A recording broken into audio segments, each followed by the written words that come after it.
السلام عليكم ورحمة الله وبركاته. دعوة كسو دوادا برنامجka qurba joogta.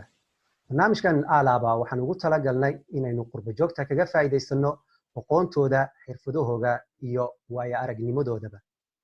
Haddaba barnaamijkan caawa waxaynu ku wareysan doonaa Gudomiyaha ururka Network of Djibouti Professional ee ka asaasan dalka Canada magaalada Montreal. qumane waa bari qumane kusoo dhawa barnaamijka. waan dhowyahay aad baan maasan tahay xagasooy aad baan kaaga mahadnaqayaa insha Allah Ramadan mubaarak mid kasoo sii Ramadan mubaarak. qumane dabcan waan ogaho maaragtay horeyna markii aynu ardayda ahayn gudoomiyaad ahayd moogtahay oo dhinaca ururada aad iyo aad baa maaragtay u firfircooneed. dalkan Canada markii aad timiday ururkan hadda aad gudoomiyaha ka tahay ma urur sii jiray buu ahaa mise markii aad tagtay dalka Canada ayaad ka mid noqotay dadkii asaasay ururkan? aad baan kaaga mahadcelinayaa matiqaadkan ay fulisay aadna waa kugu salaamaya insha Allah shacabka reer Djibouti meel kasta ay joogaan Ramadan mubaarak baan leeyahay ka faa'iideysanayo fursadan qaaliga haddaan soo noqdo su'aashaada ururkan horta waxaan ku sameeyay Canada ma ahayne Mareykan joogay horta Mareykan joogay blogi marka Mareykan ma kan joognaa waxaan iyagu dhalatay fikradan ururkan inaan urur sameeyno baahiyaal daraadeed oo jirto oo maadaama aan dhulkana ku cusbeen waxyaal badan baahi badan oo yani haan qasiyaan qabsatay iyo dad kale anaga dhowr qof isku imanay bal ornay bal ka warama bal arintan hadaan sameeyno marka fikirka baan ugu dhaliyay 7 sanadood imka hor baahed 2000 waxaad maar 13 dhamaadkeygii markaas saaban ku bilownayd ururka oo de ku bilownay marka waxa ku xirantahay waa urur waan balaarnay markii dambe laakiin imka ahaan maadaama aan kan soo guuray oo imka xilkaan uu hayo waa xil u wareega marka insha Allah imka waxa maamulkiisu wuxuu joogaa Montreal iyo hadda shaqada laga wadaa imka ahaan maadaama aan halkan joogo. kolka ururkiinu dabcan waxaad u asaasteen maaragtay baahiyo jira awgeed ayaad u asaasteen. hadda ururkiinu inta uu jiro maxaa idin qabsoomay? wallahi wax badan horta way noo qarsoomeen alxamdulillah oo baahiyaashii aan islahayn horta maaragtay asaasiga ah waaweynaan ka soo aan gaarin inay dadku maaragtay qurbaha waa taqaanaa dadkeen dhulkeena marka ay dad ururada ku nool ma nihiin inta badan oo waxa weeye mid kasta meel buu kala daasan yahay marka dadka qofka cusub ee dhulkan soo degay oo kale si loo dejin lahaa dad wax bartaa jira aqoon leh meeshii shaqo ka bilaabi lahayn meeshii maaragtay wax ka bilaabi lahayn qaarkood baarkasta tacliintoodii faraha ka qaaday oo shaqayaal kale xamaariya galay markay wixii waxa iska adiga nidaamka qurbaha marka soo dego waa nolol cusub oo adag marka taas oo kale aad baa uga shaqeynay oo dadka soo dego waxaan isku daynaa inaan jiheyno oo markasta meesha ku fiican iyo si u dib yar qofka oo maaragtay oo foonyaal baan sameynay oo lacag laga ururnay oo qofku soo dego soo dib u arkin horeyso meeluka marka waxaan sameynay gudiyaal badan marka taa horta way noo horti kashay oo ma sha Allah Mareykan wali ka sii jira oo dad baa sii jooga anoo halkan joogo way ka socotaa marka horta taa alxamdulillah ilaahay ma hadla way noo hilgashay waxa ka noo hilgay inaan isku xidhnaano waa taqaanaa ururadu maaragtay waqtiga waxoogaa markay socdaan waa la kala inta badan waa la kala daalaa laakiin waxaan moodaana ku sanad ka sii dambeeyo inaan sii maaragtay aan shaqo sii badinna shaqada oo hidideladii maaragtay aan u qabno sii balaaranayso marka waxa kale oo kamid ah maaragtay inaan dadka inta badan aan dadkeenan dhulka joogana waxoogaa aan isku dayno mar qaarkood inaan wixii maaragtay hakan uga faa'iideyn karno maaragtay warara ama tacliin haday noqoto ama waxaas oo dhan waan noo horgalay iyo waxyaal badan oo soo koobi karaa. dabcan urur marka la asaasayo ma fududo dhibaatooyin badan arqalado badan baa maaragtay aad kala kulmaysaa wuxuu xitaa u baahan yahay dhaqaale ayuu isaga laftigiisu u baahan yahay bal ma noo sheegi kartaa wixii ma jirta arqalada aad kala kulanteen maaragtay markii aad ururkan aad bilowdeen? waa maasantahay horta wax aqalad lahayn ma jirtaba wax kasta marka la bilaabayo dibteeda lahay waliba qurbo lagu bilaabayo dhulkaaga yahay adiyo sidii noloshii kale bilow ku tahayba oo adigiiba taadi la dhadhacayo hadaan marka urur baan sameyn dibteeda leedahay laakiin horta de waxaan waa wax naga go'naa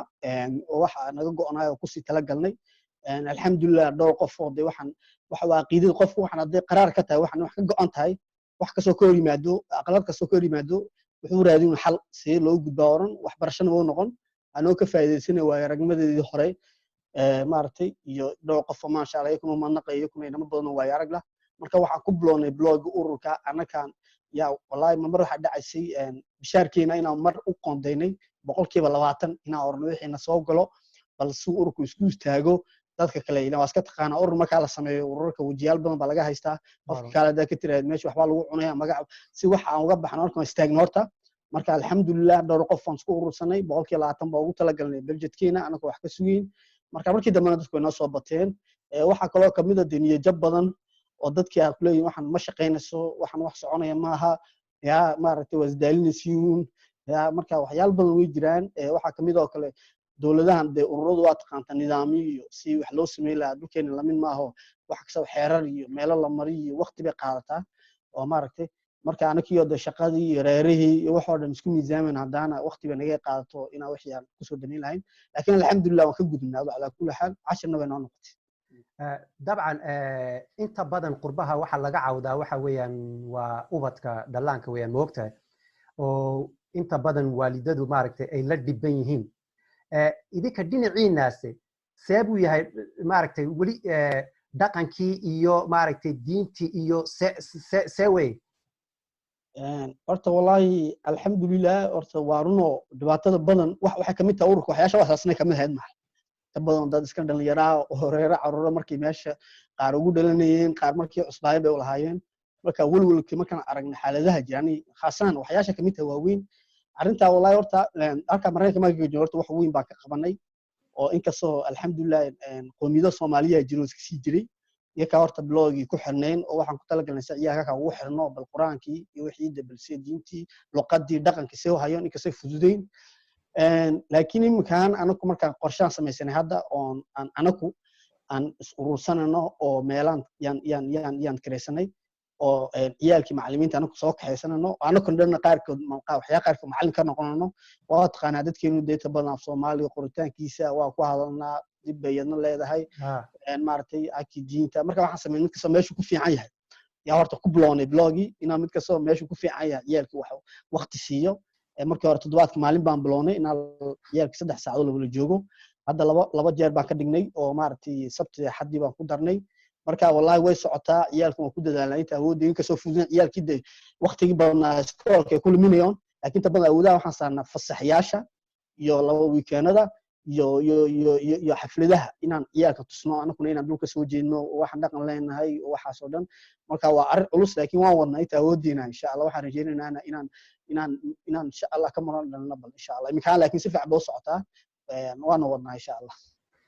dabcan saan ogsoonahay waxa weeyaan dal baad ka soo jeedaan oo waxa weeyaan dalkii maaragtay Djibouti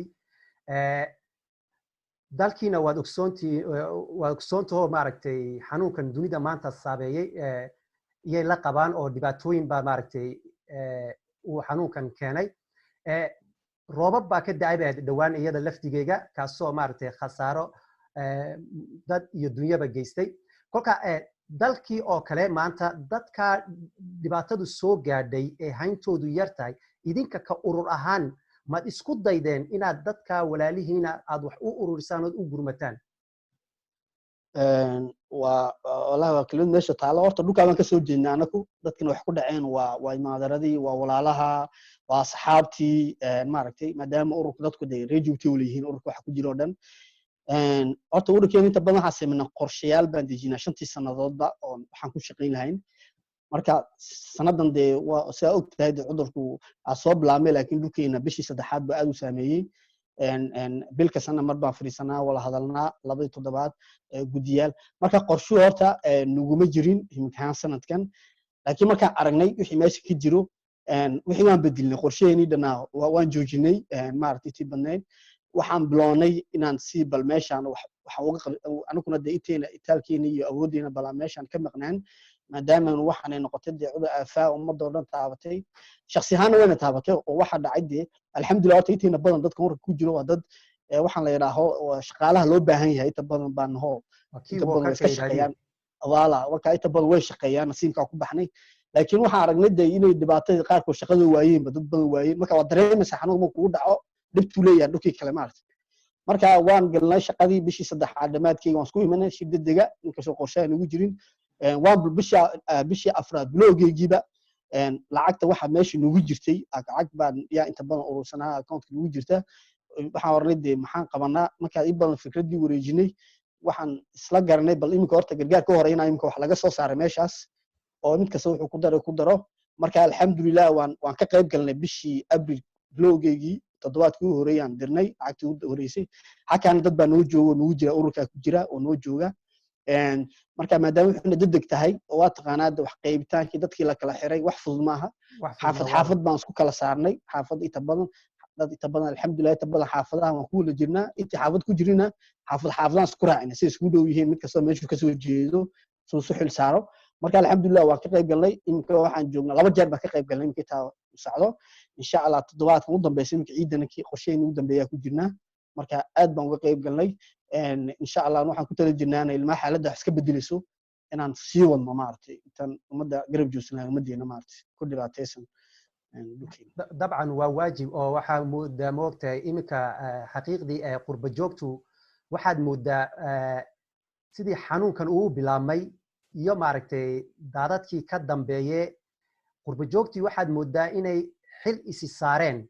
oo meel walba ay joogaan qurba joogtii reer Djibouti xaqiiqdii ay jeebka gacanta geliyeen ninbada siduu doonaha uu diro laakiinse xaqiiqdii taas way maaragtay way ku hambaliyeysan yihiin oo maanta waxay muujiyeen maaragtay midnimo xaqiiqdii dadkooga ay u damqadeen qumane waxa weeye maaragtay adiga urur hadda kuguma horeeyo oo waanu garanaynaa dalka Hindiya waanu ku wada nooleen ardaydiina waxaad u ahayd maaragtay gudoomiye kolka markaad isku eegtid labada ururka hadda aad madaxa ka tahay ee maaragtay qurbaha dalkan Canada iyo ururkii ardayda maadaama ardayda aanu garanayno hawsha ardaydu ee aad u culus tahay bal noo sheeg maxaa farqi u dhaxeeya والله سؤال ماشي تعالوا نورته وهارون نورته قربون بهاد لكن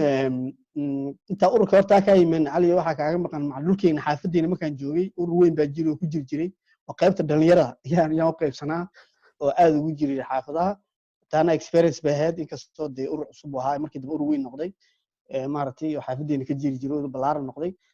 kadibna markii dambana dhulka aniga iman wada shii wax isla baranay wax barashada ku jirnay doonay de ururkii sameynay aadna ku jirtay ma sha Allah horta way kala duwan tahay ururadan waxay kala duwan tahay ku daaka arday baa hayno dad waxa aan iska dhalinyaro badan jeebadooda ku xirneed dad mad kale oo de boodboodka iska badnaa oo maartay waxaan inta badan u arkay waxaan ururadan waxaan u arkaba wax iska ciyaar oo maartay faa'iidadeeda oo yahay inkastoo aan adiga dad yar oo kamid ah aaminsanaa in ururku loo baahan yahay oo wax maartay laga maarmaan bay tahay maadaama aan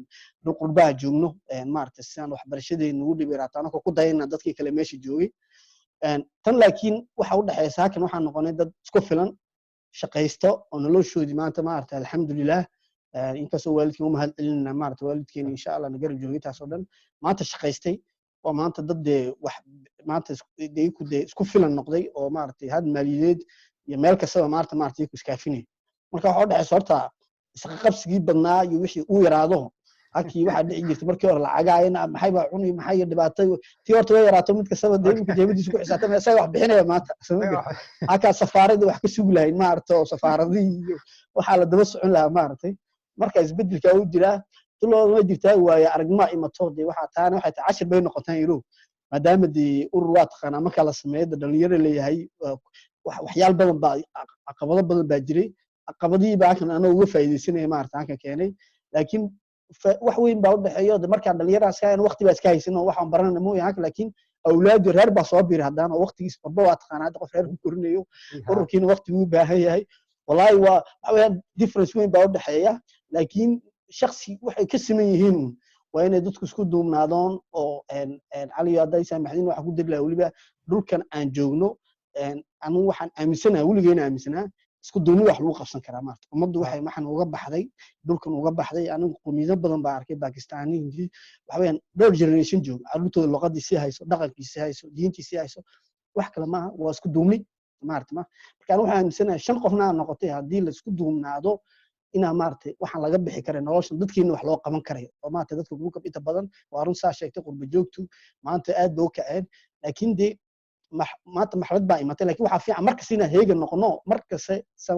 wax joogtaa inay noqoto ma waxyaal markay dee wax dhacoon marka qorshuhu waxa weeyaan inaan haddeeda waxaan wax joogtaa ka dhigno dadkuna ay yaraadoon marka insha Allah waxaan rajeynaynaa in Ilaahay naga aqbalo oo dadka ummaddeena uga faa'iideyno waa aragtida si Allah aan soo lahayn ururadan insha Allah waxaad noo sheegtaa bal arrinkii kuugu adkaa ee aad xallisid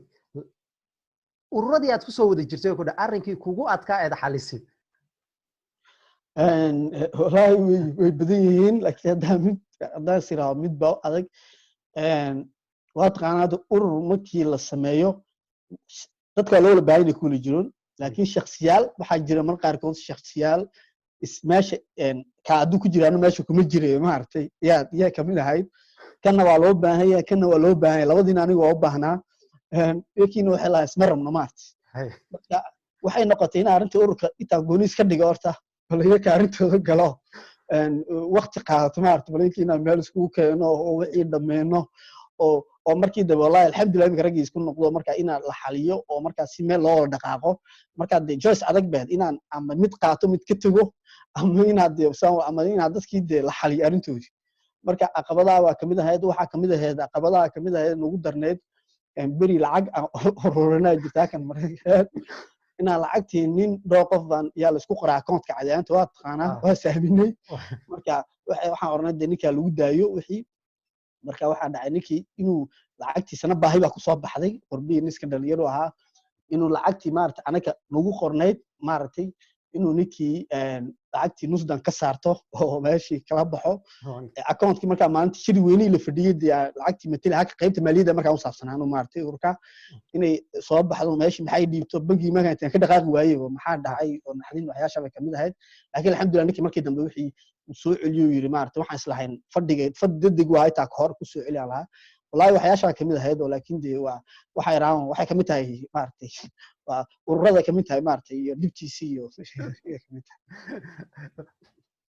gabagabadii maxaa tala siin lahayd qurba joogta wallahi door tala isku dari lahaa horta tan haddaan ka bilaabo Djibouti maanta dadkeenu maanta waa agsaade dhibaatada taagan waa dhibaato ballaaran oo maanta ma qof iyo laba qof wax xalin karay maaha ina la walijaabo oo maanta anaka galaasaradii baa noo buuxa frijeeradii si Soomaalida baa noo buuxa oo maaragtay wax kasta noo buuxa suma garima markaas waxa la tahay dhulkan horta maanta loo kala harin caawitaankan oo wixii maaragtay ummadda lagu gargaari karo laabo dadku waa ciid baa soo galaysa ummadii maaragtay maanta waa dhibaatadu way ballaaran tahay marka inaan taa waa tale iga tahay taas haddaan soo noqdo tan kale dhulkan waxa leenahay horta war anaku marka anaku wax noqono imika anaga qorsheena ururka waxa kamid ah Caliyo anaku horta balina in qofku markuu isagu is anfaco ayuu ummadana anfici karaa maartay inta badan imika dadkeena waxa aad wax u anfacnaa imika anaga inta badan is anfacno oo waxaan qofku markuu cusub yahay anaga waxaan ku talagalay horta inuu isagu is anfaco meel ka soo jeesto kadib qofkaaba wax ummadii anfici kara maartay